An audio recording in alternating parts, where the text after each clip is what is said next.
Hello, good evening. Luto taog tinulang isda. Gisubakan og alugbati, beans, oh. Higop-higop tag sabaw kay tugnaw ang panahon.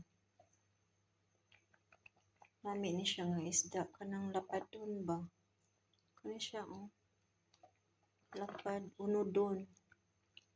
Kagan siya unod.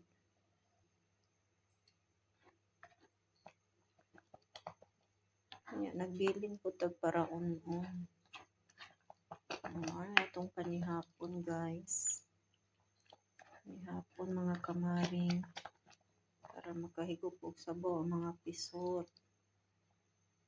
Solve na itong panihapon. Isda lang sa tawid gulay. Kay crisis ang panahon. Charot. Kung sa patamadato ani. Haha. Ug mao niya to ang unonon guys. Ayan. Unon. So luto na ni siya. Ngaon na ta guys. Lami as sa baboy bukal-bukal.